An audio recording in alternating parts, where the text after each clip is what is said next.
Bapak Ibu guru semua, selamat pagi. Alhamdulillah, terima kasih atas waktunya. Pada hari ini kita akan melaksanakan diskusi tentang perencanaan pembelajaran. Nah, kita bisa melihat dari rapat pendidikan kita, nampak dalam layar kemampuan numerasi anak-anak itu mengalami penurunan jika dibandingkan dengan tahun 2023. Nah, dari rapat pendidikan ini ada rekom yang harus kita perbaiki. Nah, nampak di sini rekom terletak di atas sendiri, itu yang paling direkomendasikan. Jadi kita harus memperbaiki kemampuan numerasi anak-anak.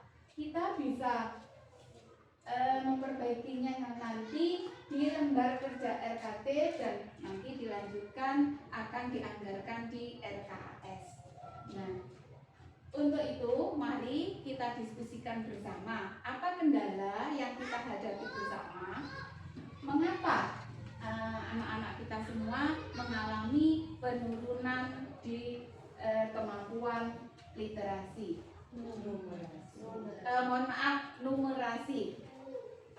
Dengan melihat rapor pendidikan kita, bagaimana menurut Bapak Ibu saya diberikan masukan untuk memperbaiki kemampuan numerasi kita. Monggo silakan disampaikan. Begini Bu, untuk kegiatan AMPK setiap tahun kan selalu berbeda objeknya. Mungkin karena perbedaan siswa yang menjadi objek kegiatan AMPK itu mengakibatkan rapot pendidikan kita kadang naik, kadang turun. Mungkin bisa jadi seperti itu. Ada masukan lain? Mungkin? Nah, sebentar, ya. Begini. Memang setiap tahun objek dari AMPK itu selalu berganti. Namun demikian, pendidikan itu seharusnya tetap meningkat. Jadi bagaimana caranya kita membuat anak-anak itu mengerti, paham dan bisa mengerjakan tentang numerasi ini. Jadi bagaimana caranya kita mengarahkan anak-anak agar kemampuan numerasinya nanti tidak istilahnya kurang suka. Nah, bagaimana? Monggo ada masukan dari Bapak Ibu. Bagaimana Bapak Ibu? Monggo silakan. Mungkin nanti kita bisa memakai metode kontekstual ya. Jadi kita mengajarnya menggunakan benda-benda nyata. Jadi kan biasanya di soal itu cuma tertulis, anak-anak kesulitan untuk membayangkan ini bagaimana toh alurnya sebenarnya harus diapakan angka-angka ini. Jadi kita menggunakan benda-benda konkret. Terus kita juga mengaitkan dengan kehidupan sehari-hari. Misalnya kalau seumpama kamu mempunyai uang, nah kita menggunakan barang yang real, uang nyata. Kita bisa uang mainan lah atau seumpama pecahan. Nah kita membawa misalnya buah itu dipotong-potong langsung, jadi anak menyaksikan langsung benda konkret itu, jadi mungkin pemahamannya bisa lebih baik. Iya, berarti harus kita tingkatkan variasi belajar. Atau mungkin ada tambahan lain?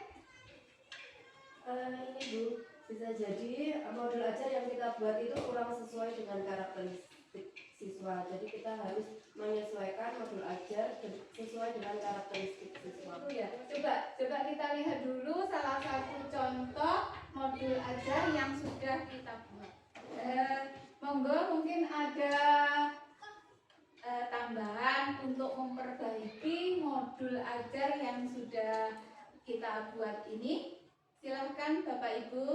Modul ini masih belum terdapat diferensiasinya. Maksudnya kan setiap anak mempunyai gaya belajar yang berbeda. Ada yang kinestetik, auditori, sama visual. itu alangkah baiknya kalau kita mengelompokkannya berdasarkan gaya belajar mereka masing-masing. Jadi biar anak lebih cepat untuk memahami materi tersebut.